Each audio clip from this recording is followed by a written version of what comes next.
Coucou tout le monde, deuxième vidéo, c'est parti.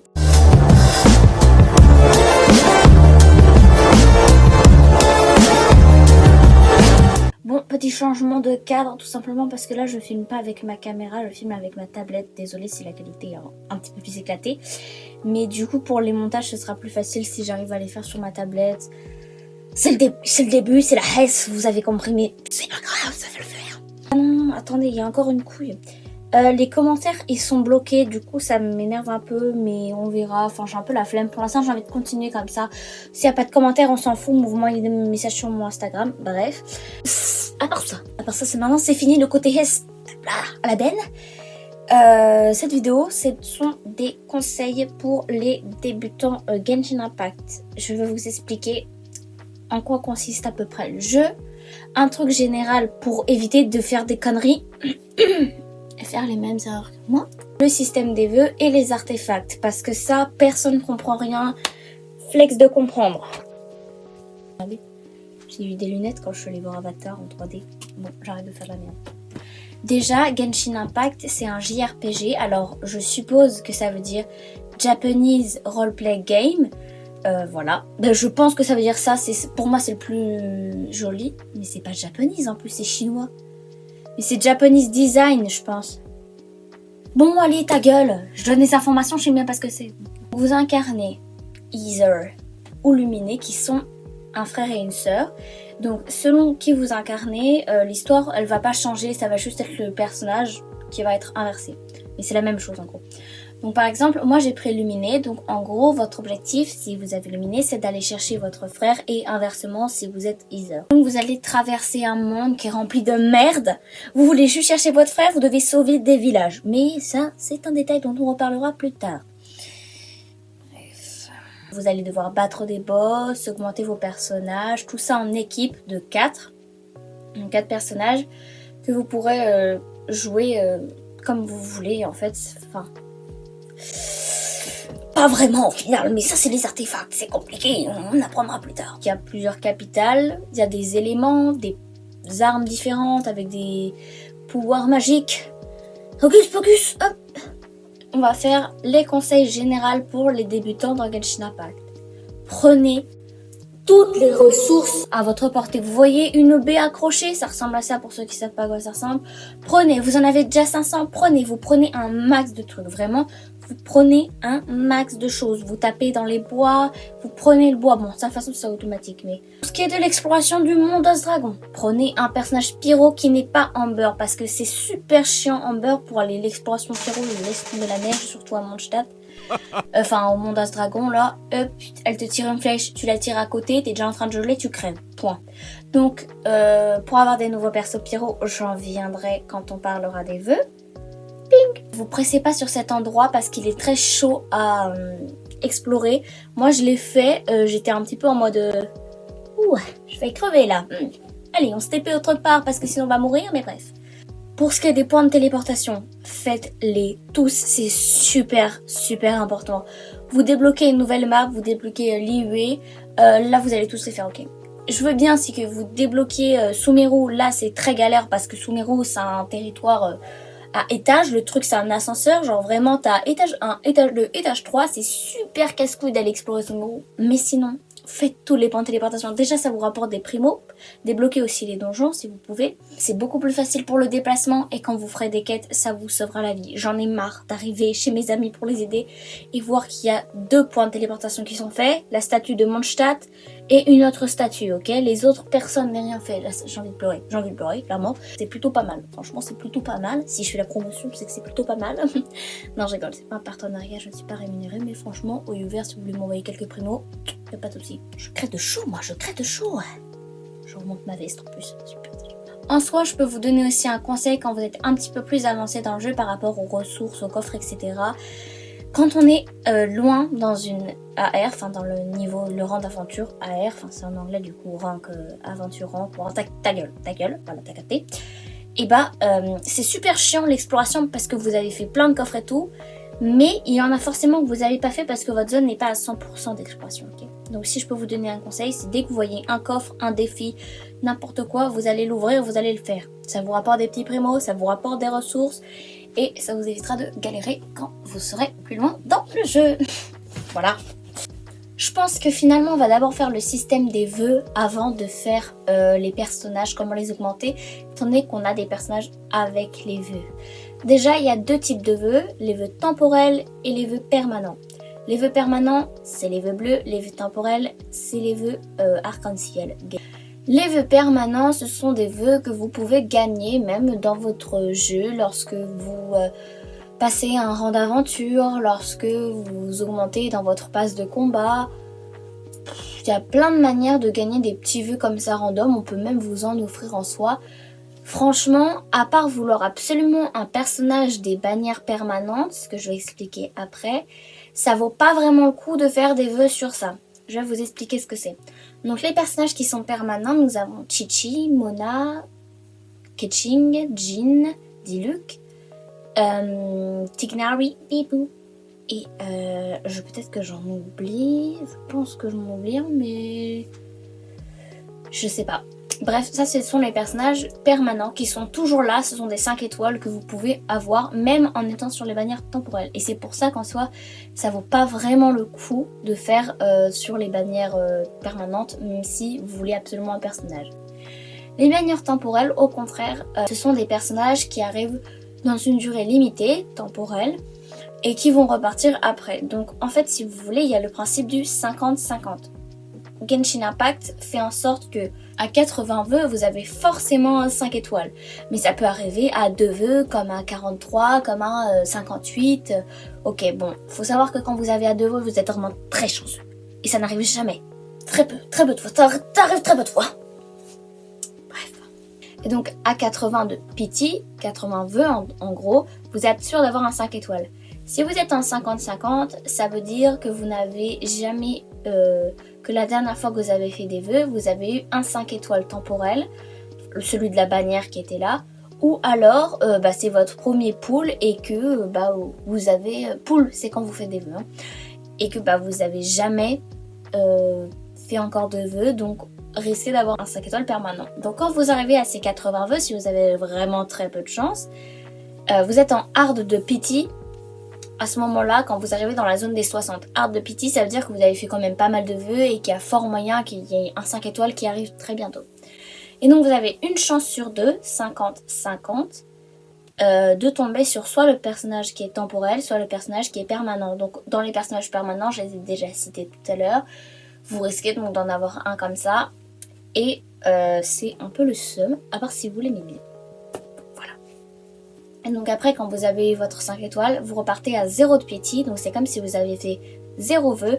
Et donc plus vous ferez de vœux, plus votre pity va augmenter, plus votre chance d'avoir un 5 étoiles, elle va augmenter aussi. Pour les débutants, il y a le petit pack avec Noël. Ce sont des vœux bleus, entre guillemets. On les appelle tous vœux bleus, vœux arc-en-ciel. Personne dit vœux permanent ni vœux temporel, c'est juste des termes parce que je suis un génie du mal. Évidemment. Franchement, c'est un très bon début pour les débutants. Bravo Sacha, un bon début pour les débutants, plénasse hein. Parce que Noël c'est quand même un bon personnage, elle vous met un bouclier, ce qui vous permet d'être protégé de tous les ennemis qui vous lancent des petites couilles dessus. Et c'est plutôt sympa quand on commence et qu'on n'a pas de healer, etc. Et un vœu ça coûte 160 primogèmes, qu'il soit bleu ou arc-en-ciel, qu'est-ce que je raconte. Les personnages... Du coup, tout à l'heure, j'ai parlé de healer. Heal, en anglais, c'est le soin. Les healers, ce sont des personnages qui vous apportent du soin, tels que Kokomi, mon bébé. Kokomi, Barbara, celle que tout le monde a, elle a au début, franchement, notre petite idole préférée. Bref, j'adore ce petit démarche comme ça. Ensuite, il y a les main DPS, donc c'est ceux qui sont là pour faire de l'attaque et envoyer du pâté sur les ennemis. Il y a les supports, donc c'est ceux qui sont là pour aider le main DPS à faire des dégâts. Un exemple de main DPS, Naida est un main DPS, si je ne me trompe pas, mais elle peut aussi être un support. Shogun Raiden est un main DPS, Eula est un main DPS. Là je donne vraiment des trucs qui envoient vraiment du pâté, qui ont pour l'habitude de faire bien des trucs. Évidemment les main DPS peuvent être utilisés en tant que support entre guillemets, genre juste pour leur élément, mais c'est mieux de les utiliser en tant que main DPS. Et les supports du coup c'est ceux qui sont là pour apporter une aide, supporter, voilà. le main DPS ou même toute l'équipe. Les healers sont des supports en soi. Noël est un support étant donné qu'elle vous fait un bouclier comme les 3/4 des personnages qui sont géo. Tous les personnages animaux sauf Skara, Eizu et Kunikuzushi, Skara, Nomad, Wanderer, bref. Et Xiao sont des supports. Les éléments animaux, donc le vent, sont très très souvent des supports, franchement, parce que leur élément il permet d'aider les autres éléments à être plus amplifiés. Donc bon, voilà quoi, c'est un petit peu le feu quand on a ça. Donc voilà, chaque personnage a sa catégorie. Comment la définir? Déjà vous pouvez chercher sur internet, mais après si vous commencez le jeu, vous prenez pas trop la tête avec ça. Dites-vous, est-ce que l'ulti de mon personnage, donc la dernière attaque, celle qui se charge, vous voyez, est-ce que l'ulti de mon personnage, quand je quitte mon personnage par exemple, elle reste sur le prochain personnage que j'ai choisi, ou alors elle s'efface? Souvent les attaques qui s'effacent, ce sont les main DPS. Exemple, Yelan, son ulti en gros, elle a un dé et quand on tire ou on tape les gens, le dé il envoie des pics dessus et il arrache sa mère, ok? Donc Yelan est un support, même si elle peut aussi être utilisée en tant que main DPS, je crois. La Shogun par exemple, son ulti c'est comme ça, et ça fait... Et ça nique les trucs. Après qu'elle a fait son ulti, elle a juste un petit truc comme ça derrière, mais sinon le plus gros des dégâts a été fait quand elle a fait son ulti. Instant musical. Dans l'autre sens. Bon, je dérape. Comment bien augmenter son personnage quand on débute le jeu? Bon, pour ce qui est des artefacts, quand vous débutez le jeu, ne vous prenez pas la tête. Ça, on en reparle après, mais déjà, les artefacts, c'est pour les gens qui sont un petit peu plus loin dans le jeu, ok? Pour bien augmenter un personnage, quand on a commencé Genshin, si vous avez fait ce que je vous ai dit, c'est-à-dire récupérer pas mal de ressources, récupérer les ressources à chaque fois que vous les voyez, ça va beaucoup vous aider à augmenter vos personnages. Ensuite, quand il y a une bannière, vous avez le essayer, c'est adopter, je crois que c'est un truc comme ça. Et en fait, ça va vous donner les ressources pour augmenter votre personnage au premier niveau. Et après, ce sera un boss dont vous aurez besoin. Alors, quand vous commencez le jeu, je pense qu'un niveau 40, ça peut tenir assez longtemps. Mais au bout d'un moment, ça va plus suffire et va falloir faire les boss. Pour savoir de quel boss il s'agit, c'est très facile. En gros, la récompense que vous donne ce boss, c'est ce qu'il vous faut pour augmenter votre personnage. Et donc, vous avez qu'à regarder à qui entre guillemets correspond la récompense pour pouvoir faire le boss. Il y a des boss plus ou moins faciles entre guillemets. Je pense aux gens qui ont fait des pulls sur Inazuma alors qu'ils viennent de commencer le jeu. Vous n'avez pas Inazuma avant un bon bout de temps, donc c'est un petit peu con parce que du coup vous pouvez pas augmenter votre personnage. Quelque chose qui est très très important, c'est les capacités. Je crois que ça s'appelle comme ça, non c'est les aptitudes pardon. Vous pouvez regarder sur internet quelle aptitude c'est le mieux d'augmenter. Ça se fait avec des petits livrets que vous pouvez avoir dans les events, dans les donjons. Ces petits livrets vont vous permettre d'augmenter vos capacités. Bon, il y a des livrets, il y a des parchemins, il y a des trucs, des hiéroglyphes, bref, un petit peu paumé la meuf quoi. Mais ça vous permet d'augmenter les aptitudes de vos personnages et ça c'est super important. Si vous avez un personnage qui est niveau 90, s'il a 0 aptitude, il va faire 0 dégâts, ok? Exemple, moi j'ai Yelan, je la voulais pas, elle est niveau 80. Certes, mais je lui ai mis une arme de merde parce que quand j'ai Ganyu, j'avais l'arme de Ganyu sur Yelan. L'arme de Ganyu, je l'ai mis à Ganyu, logique. Et je me suis retrouvée avec rien pour Yelan. Sauf qu'un jour, il fallait que j'utilise Yelan, mais comme j'avais monté sa capacité élémentaire, elle m'a quand même lâché 10 000 de dégâts alors qu'elle a rien du tout comme arme. Voilà. C'est très très important les aptitudes. Si vous voulez commencer par bien augmenter votre personnage, c'est de ce coin-là qu'il faut se diriger. Voilà. Même si vous avez un personnage qui est bas, si vous augmentez les aptitudes, c'est super. Pour ce qui est des armes, vous pouvez les monter au moins niveau 20. En soi, ce qui est pas mal, c'est d'essayer d'augmenter l'arme en même temps que le personnage. Ça peut être vraiment un bon compromis. C'est pour ça qu'en soi, c'est aussi très très important de récupérer toute la caillasse, etc. Donc ce sont des ressources, des minerais qui permettent de fabriquer des armes, etc. Et surtout des petits cristaux pour augmenter vos armes. Parce que quand on en est en manque, c'est un peu la merde quoi. À part ça, quand vous commencez le jeu, en soi, vous prenez pas trop la tête. Vos personnages, ils font le taf même si vous débutez. Mais après, quand vous galérez avec un boss, regardez son niveau, essayez d'être à quelques niveaux de plus que lui ou alors au même niveau que lui. Essayez de bien augmenter les aptitudes parce que sinon ça va être compliqué à certains moments. Essayez toujours d'avoir un peu une longueur d'avance sur votre adversaire. C'est-à-dire, moi j'aime bien faire un boss quand j'ai au moins 10 niveaux de plus que lui. Bon, après quand votre bonhomme est à niveau 90, c'est chaud d'être à 10 niveaux de plus que lui. Important au niveau des personnages et des vœux. Ne débloquez jamais la C6 de Bennett. Ça lui enlève tous ses bonus, tout pourquoi c'est un très bon personnage. Voilà, c'est tout. C'est très important. Tous les joueurs Genshin vous le diront et ils ont raison. Les artefacts. On arrive sur la fin de cette vidéo avec les artefacts. Ça, je sais qu'il n'y a pas grand monde qui comprend et je vais essayer de vous expliquer sans que ça soit trop compliqué. On va prendre un personnage dont on connaît très bien la catégorie. Il s'agit de Kokomi, mon bébé, mon amour, mon cœur, je t'aime. Kokomi et Ganyu. On va prendre les deux parce que ce sont un peu les opposés. Kokomi, c'est un personnage healer, donc qui est là pour faire du soin, mais qui est strictement là pour faire du soin. En gros, à partir d'un certain niveau, elle a moins 100 de dégâts crit. Les dégâts critiques, c'est les petits chiffres qui s'affichent quand vous frappez quelqu'un. Vous voyez, c'est le dégât crit. Je me trompe pas, c'est ça. Donc ce qui fait qu'elle fait presque pas du tout d'attaque et qu'elle est vraiment là pour le soin, même si en soi, si vous la build c'est bien l'augmenter, etc. Bien, ça va fonctionner.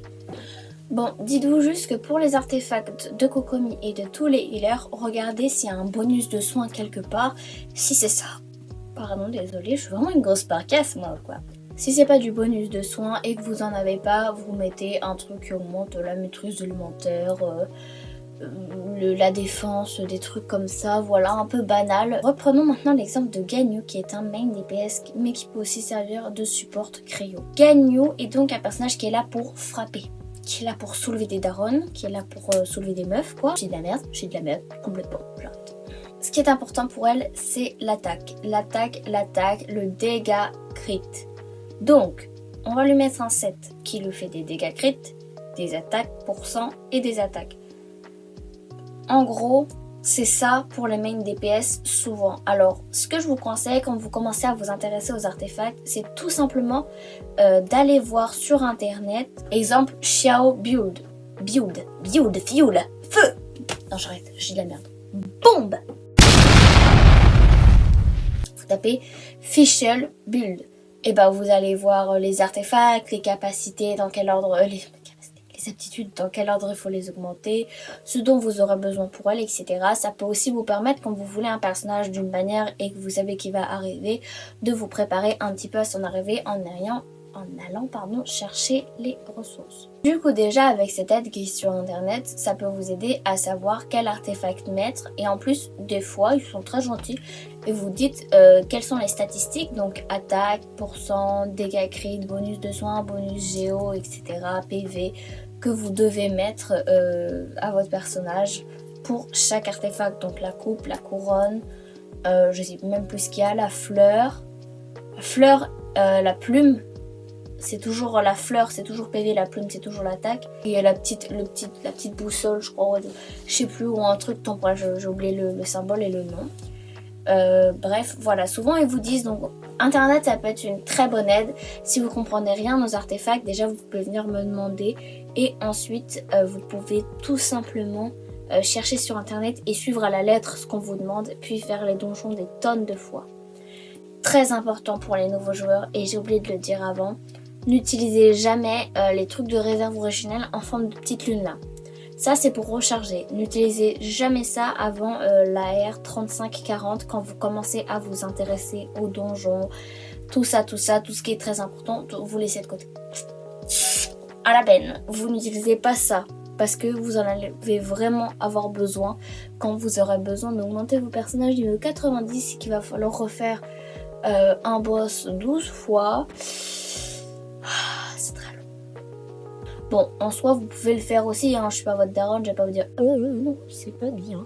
Mais c'est mieux, vous verrez que vous galérez moins quand vous serez à R très très loin.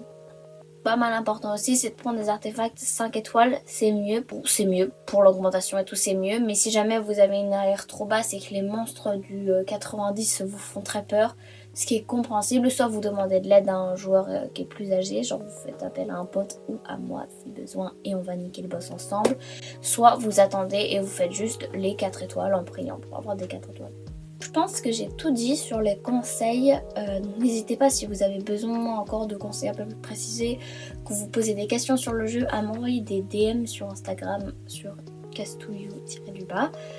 C'est comme ça partout sur tous les réseaux sociaux. Et puis, profitez du jeu, franchement. Profitez du jeu parce que vous verrez que quand vous avez fini le jeu, genre je me prends l'exemple, j'ai fini le jeu, c'est un peu embêtant de jouer parce qu'en gros, déjà votre seule source de primogèmes, c'est l'exploration. Pour ceux qui n'aiment pas l'exploration, c'est chiant. Bon, moi j'ai de la chance, j'aime bien. Et les events.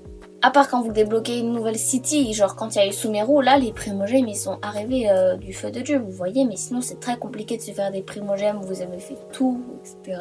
Vous voulez des personnages, pour les avoir, vraiment ils vous incitent à payer, mais moi je suis une joueuse free-to-play donc je paye pas. Mais voilà, profitez du jeu, prenez plaisir, vous prenez pas trop la tête d'abord au début, et si vous pensez avoir fait une bêtise ou si vous avez besoin d'aide, je suis là pour toi. Voilà, prenez soin de vous. Je vous ai de toute façon tout à l'heure dit mes réseaux sociaux, flemme de le redire. Je vous fais des petits bisous et puis je vous dis à bientôt. Ah, et bonne année aussi, bonne année. Bisous.